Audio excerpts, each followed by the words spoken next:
Ectopic भेसिकामा के हुन्छ bone divide is आइल्याक bone साइडबाट आइल्याक बोन काट्ने हो। एटोपिक भेसिक इन्क्लुड्स अल एक्सेप्ट हाइपोस्पेसमा चाहिँ के हुन्छ माथितिर हुन्छ त्यही भएर एपिस्पेडियस हुन्छ। यो भनेको के हुन्छ एक्टोपिक भेसिकको भ्याल्यु एक्सेप्ट के हुन्छ क्लोएगल मेम्ब्रेन बेसिक डिफरेन्ट क्लोएगल मेम्ब्रेनमा हुन्छ क्लोएगल मेम्ब्रेन प्रेजेन्ट हुँदैन हुन्छ हाइपोस्पेडियस हुने होइन इपिस्पेडियस हुने हो। यसमा पनि इपिस्पेडियस हुने हो। यसमा के हुन्छ आइल्याक बोनलाई काट्ने हो। युरिनरी ब्ल्याडर स्टोन भनेको के हुन्छ नट ट्रु भनेको के हुन्छ uric acid is drop from यो प्राइमेरी मोस्ट कमन हो युरिनरी ब्ल्याडर त्यहीँनिर हुन्छ not drop from the above है। अनि सेकेन्डरी टु सम इन्फेक्सन हो। अनि यसमा के हुन्छ ब्ल्याडर स्टोन भइहाल्यो not true about the bladder stone भनेको छ रेडियोल्युसन किन भन्दाखेरि युरिक एसिड हुन्छ मोस्ट कमन 50%मा के हुन्छ यु सेपेट भएपछि के हुन्छ ब्ल्याडरको सेप रेडियोल्युसन हुन्छ है। कमनेस्ट ब्ल्याडर स्टोनमा युरिक एसिड भयो। यसमा के हुन्छ डम्बेल सेपको देखिरहेको छ। डम्बेल सेप भनेको हुन्छ डम्बेल सेपको हुन्छ डाइहाइड्रेट भएर ज्याक बिस्किटसँग पानी खानुपर्छ त्यही भएर ब्ल्याडर फुल हुन्छ। त्यही भएर ज्याक स्टोन भनेको के हुन्छ ब्ल्याडर भइहाल्यो। त्यसपछि ब्ल्याडर स्टोन इज लिथोल्यापेक्सी अब के हुन्छ किडनी पनि फुल हुन्छ भनेर सम्झनु पऱ्यो है त ब्ल्याडर पछि। Always associated with recurrence always भनेपछि इन्डेमिक सधैँ एब्सेन्ट भइहाल्यो। अनि malacoplakia of the urinary bladder is associated with phagocytosis malacoplakia होइन ल्युकोप्लेकिया अथवा प्लेकिया ल्युकोप्लेक भनेको के हुन्छ प्लेकमा के हुन्छ खाना पाइन्छ फाइगोसाइटिस डिफेक्ट हुन्छ। टुवर्ड म्यालाकोप्लेकिया माइकालिस गटम्यान बडिज गट भनेको खानाको लागि होइन गटम्यान बडिज माइकालिस भनेको छ त म्यालाकोप्लेकिया ट्युबरक्लोसिसको cystic find all except white efflux किन हुँदैन गल्फ युरेटर हुन्छ फेरि कहाँबाट होलबाट कहाँबाट फेरि छिरिसकेको होलबाट कहाँबाट इफ्लक्स हुने हुँदैन। थिम्बल ब्ल्याडर भनेको क्रोनिक ट्युबरक्लोसिसमा हुने हो। ट्रिटमेन्ट अफ थिम्बल ब्ल्याडर नै कन्ट्राक्सनमा प्रब्लम आइसकेपछि यसलाई केही न केही गर्नै पर्छ भनेको चाहिँ के हुन्छ सिस्टोप्लास्टी गर्ने इलियोसिस्टोप्लास्टी गर्ने है त। अनि साइस्टोसोमियासिस भनेको चाहिँ के हुन्छ भन्दा त्यो साइस्टोसोम भने किरा हो साइस्टोसोम हेमाटोमी त्यो साइडमा गएर के सबैतिर क्याल्सिफिकेसन गराउँछ अनि त्यसपछि फिटल हेड एपियरेन्स जस्तो देखाउँछ। अनि स्विमिङ पुलमा जाँदाखेरि स्विमर्स इच गराउँछ क्याल्सियम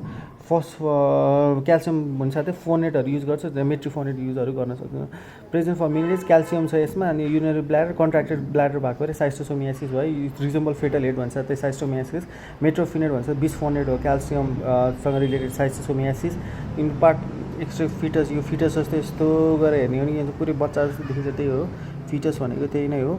अनि कार्सिनोमा डाई भन्छ aniline dye urinary bladder transmission can be seen in analgesic cyclophosphamide mainly है त के हुन्छ पेनफुललाई के हुन्छ पेनलेस बनाउने डाई जस्तै भयो होइन। स्मोकिङले पनि निकोटिन डाई जस्तै भयो त्यही भएर के हुन्छ ट्रान्जिसनल सेल कार्सिनोमा गराउँछ त। ट्रान्जिसनल सेल कार्सिनोमा भने त्यही साइस्टोसोमियासिस स्मोकिङ टिबी अफ द ब्ल्याडरमा चाहिँ गराउँदैन यो डाईमा मात्रै हो। स्क्वामस सेल कार्सिनोमा भनेको स्टोन र के हुन्छ chronic cystitis stone chronic cystitis र साइस्टोसोमियासिसमा है त डायबिटिससँग लिङ्कै हुँदैन। स्मोकले के गर्छ डाई निकोटिन डाई हुन्छ त्यही भएर यसले चाहिँ के हुन्छ ट्रान्जिसनल सेल कार्सिनोमा गराउँछ युरोलिथाइसिस साइस्टोसोमियासिस दुवै गराउन सक्छ। अनि यो found urogenital abnormality which increase risk of the bladder carcinoma bladder exstrophy बाहिर निस्किसकेपछि क्लोएगल मेम्ब्रेनमा प्रब्लम आइसकेपछि त्यसले पनि इफेक्ट गर्न सक्छ त्यही भएर बाहिरैबाट भयो। Transnational carcinoma smoking predispose schistosoma aniline dye तिनटै भएर प्रिक्यान्सरस एक्सेप्ट द ट्युबरक्लोसिसले कहिले पनि ब्ल्याडरको किसमा क्यान्सर गराउँदैन। किस क्यान्सर एकले अर्कालाई किस गर्ने एकदमै नर्मल भइसक्यो बिनाइन नै भयो। Urinary bladder carcinoma are all of the following except HPV infection भाइरसले जेनेटेलियातिर इफेक्ट गर्ने हो ब्ल्याडरतिर होइन भनेर सम्झ्नु पऱ्यो है नत्र भने झुकिन सक्छ। साइक्लोफस्फोराइड स्मोकिङ साइस्टोसोमा तिनटाले गरिहाल्छ। सिस्टो इरेगुलर यो त सिस्टोसको भनेपछि bladder related squamous cell carcinoma भयो भने all of the following link to parasitic infection अब के भन्छ भाइरलले जेनेटेलियातिर गराउनु भयो alcohol cigarette smoking the etiologies of this content must link to the cigarette smoking पनि हुन्छ है। अब यसमा प्यारासाइट नै बस्यो साइस्टोसोमियासिस भनेर भन्न खोजेको साइस्टोसोमियासिसले गएर स्क्वामस सेल कार्सिनोमा गराउँछ भनेर स्मोकिङले चाहिँ के हुन्छ ट्रान्जिसनल सेल त्यो चाहिँ कन्फ्युजन नहुनु है त। Which of the following drug causes carcinoma bladder cyclophosphamide phosphate याद गर्ने फोस्फेट भनेको के हुन्छ स्टोन भयो ब्ल्याडर गर्छ। Carcinoma urinary bladder types best treated by radical surgery छ important most common bladder stone भनेको के हुन्छ ट्रान्जिसनल सेल भइहाल्यो। Most common urinary bladder transitional अनि सोलिड भयो भने चाहिँ ट्रान्जिसनल के भन्छ सोलिडतिर गयो भने त्यो चाहिँ मोस्ट म्यालिग्नेन्ट भएर गराउँछ है त। मोस्ट कमन म्यालिग्नेन्ट सोलिड भइहाल्यो। It is true of the urinary bladder that occurs in the aniline dye भइहाल्यो मोस्टली इन द ट्राइगन होइन ट्राइगनको के हुन्छ पछाडितिर है त जहाँ नजिकै छ त्यही पोस्टेरो ल्याटरलतिर हुन्छ। Bladder must arises from the mucosa त्यही भएर त भित्रको के हुन्छ हामी सिस्टोस्कोप गरेर देखिन्छ निकाल्न सकिन्छ है त। अनि all over transitional cell carcinoma following is correct exposure industrial carcinoma चाहिँ प्रिडिस्पोजेस भइहाल्यो। Microscopic hematuria is lasting for about 4 to 5 episodes भनेको चाहिँ हेमाच्युरा भन्छ त हामीले के भन्छ कार्सिनोमा सस्पेक्ट गर्नुपर्छ त्यही भएर हामीले के भन्छ युरिन माइक्रोस्कोप साइटोलोजी पठाउँछौँ। पेनलेस हेमाच्युरिया भइहाल्यो। Most concentrated hematuria most carcinoma bladder common in the smoker पनि डाई सम्झिनु ट्रान्जिसनल सेल कार्सिनोमा भयो। फ्र्याङ्क हेमाच्युरिया छ भने हामीले always suspect of feeding defect देख्छ मोस्ट प्रोबेबल डायग्नोसिस भनेको के हुन्छ transitional most common bladder carcinoma नै भइहाल्यो अनि 60 year old most logical reason for malignant cytology किनभने हेमाच्युरा पठाएको छ अनि पेनलेस ग्रस हेमाच्युरा फर 1 day आयो भने युरिन फर म्यालिग्नेन्ट साइटोलोजी पठाउनु पर्यो है इन्भेस्टिगेसन अफ चोइस नै भयो false regarding the urothelial bladder tumour is schistosomiasis भनेको रिस्क फ्याक्टरै हो यो त सम्झिनै भइहाल्यो यो 1 episode अफ ग्रस हेमाच्युरालाई तिमीले एकदमै खतरा युरिन ट्युमर मार्करै चाहिँ पठाउँदैनौ सिस्टोसोमी गराउँछौ युरिन माइक्रोस्कोप गराउँछ इन्टरभेन्स पाइलोग्राफी गराउँछौ युरिनरी साइटोलोजी भनेकै तिम्रो के हो urothelial bladder carcinoma urothelial bladder carcinoma tumour marker भनेको NMP22 हो 1.2 centimetre filling defect at the lower pole of the infundibulum छ भने हामीले सधैँ के भन्छ सिस्टोस्कोपी गरेर देख्न सक्छ त्यही भएर के गर्छौ पेनलेस ग्रस हेमाच्युरिया छ भनेपछि युरिन साइटोलोजी गराउनु पर्यो 56 नम्बरमा अनि 57 नम्बरमा treatment of the choice for the low grade छ लोकल्ली एक्सर्साइज गरे पुगिहाल्छ है त लो ग्रेडमा त्यसपछि stage 2 transitional cell carcinoma of the bladder after TURP होइन के स्टेज 2 नै छ भने चाहिँ के हुन्छ तिमीले रेडिकल नै गर्नु पर्यो निकाल्नै पर्छ है त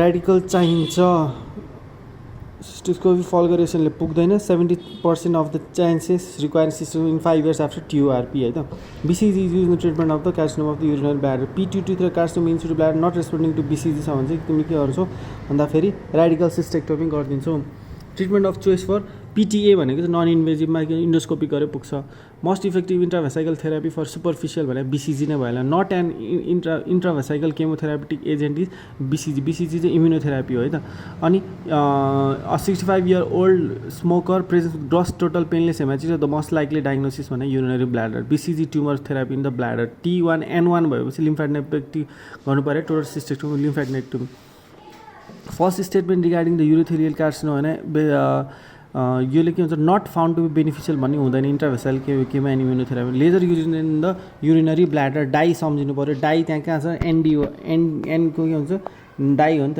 न्यू डाई मिडियम हो डाई सम्झिनु पर्यो ND अनि chemotherapy use for the metastatic bladder cancer is MVAC कसरी सम्झिने empty your bladder empty vac भनेर सम्झिने मेथोट्रिक्जेट भ्याक भनेको ब्लास्ट हुनसक्छ ब्लास्टिन भयो भिन ब्लास्टिन डाइएड्रियामाइसिन हुनसक्छ सी भनेको के हुन्छ सिस्प्लाटिनहरू सम्झिनु पर्यो अब नेक्स्ट भनेको a person after pelvic fracture could not pass urine होइन त्यो चाहिँ के which on examination bladder is not palpable भन्छ पेल्भिक फ्र्याक्चर भन्छ त एक्स्ट्रा पेरिटोनियल सम्झिनु पर्यो युरिनरी रप्चरहरू हुनसक्छ True about the extraperitoneal injury requires all except more common than intraperitoneal यो भइहाल्छ एसिड फ्र्याक्चर भइहाल्छ commonly acid with interior rupture यो चाहिँ हुन नि सक्छ तर क्यान बी म्यानेज कन्जर्भेटिभली भनेपछि चाहिँ सी नै हो कमनली एसिड भन्नु युरिन गेट्स कलेक्टेड कहाँनिर हुन्छ भने एबोभ द युरोजेनेटल डायफ्रामको माथि नै बस्छ पेरिभेसाइकल ब्ल्याडरको वरिपरि तर above the urogenital diaphragm tear drop bladder is seen in the rupture छ भने के हुन्छ रुन्छ होइन रप्चर छ भने रुन्छ भनेको टियर ड्रप है त टियर ड्रप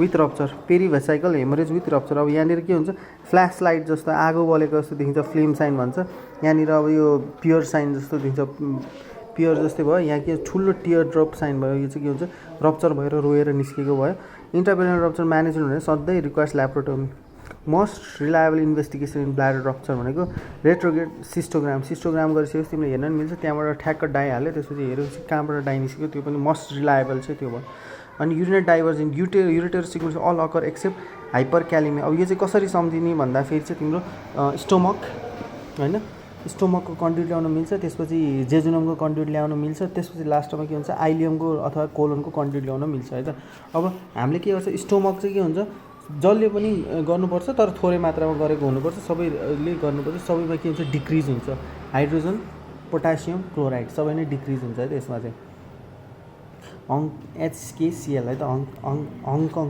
सिएल अब के हुन्छ जेजुनम मात्रै ल्याएर टास्नको लागि लामो हुन्छ त्यही भएर के हुन्छ रेजिडेन्टहरूले नै काफी हुन्छ रिड्युस्ड हाइड्रोजन पोटासियम होइन रेजिडेन्टहरू नै काफी हुन्छ तर रेजिडेन्टहरूको त नुन पुग्दैन भने त्यो चाहिँ के हुन्छ NaCl डिक्रिज है त अनि के हुन्छ आइलियम काट्नको लागि अथवा कोलोन काट्नको लागि चाहिँ डिके बस नै चाहिन्छ तर डिके बस आयो भने एसिड तात्ते जस्तै तात्तिन्छ भने चाहिँ रेज्ड HCl भयो डिके भने चाहिँ डिक्रिज पोटासियम है त अनि यो चाहिँ के हुन्छ RHK मा चाहिँ अर्को पनि एउटा फर्मुला छ त्यो भनेको चाहिँ के हुन्छ RH खुराना भन्ने मान्छे रहेछ होइन आरएस खुरानाले चाहिँ के हुन्छ एनएसिएल नुन खाँदैन रहेछ कि आरएस खुराना डिक्रिज एनएसिएल है त त्यसरी सम्झिनु पऱ्यो है।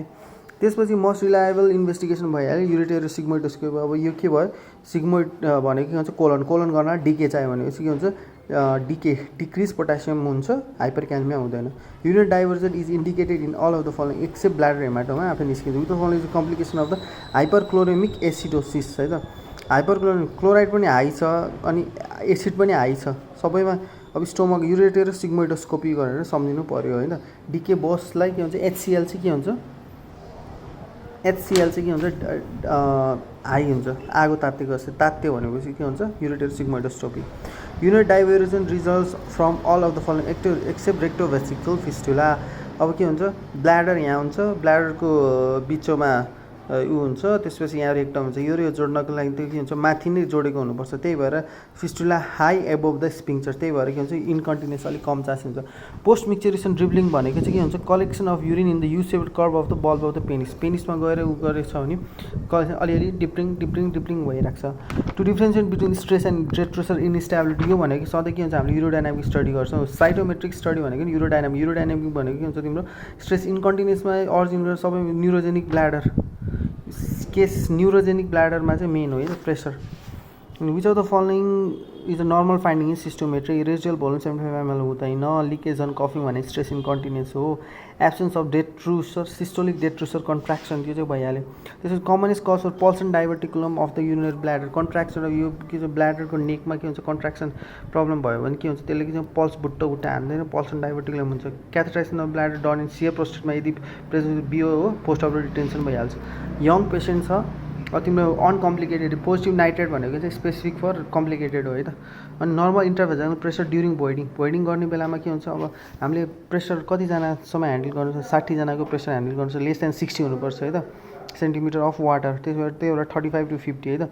अनि 25जना 25 ml पर सेकेन्ड एकजनामा 25जना। वाट इज म्यारियोन्स म्यारी गरेपछि के हुन्छ ब्ल्याडर आउटलेट अब्स्ट्रक्सन हुन्छ। म्यारी गर्नु भने बिओ बिओ हो त्यो चाहिँ के हुन्छ इन्टरनल लाइफ स्वाहा भनेको हुन्छ इन्टरनल स्पिङ्चरको के हुन्छ मस्कुलर हाइपरट्रफी हो of the internal sphincter of the urinary bladder. What is the name of this operation यो अपरेसनमा के गराएको छ ब्ल्याडरबाट निकालेको छ ब्ल्याडरले युरेटरमा जोडेको छ त्यही निकालेको त्यसलाई चाहिँ के भन्छ बुहारी अथवा ब्ल्याडर फ्ल्याप भन्छ। यो चाहिँ डिस्टल युरेटरहरूमा काम गर्छ।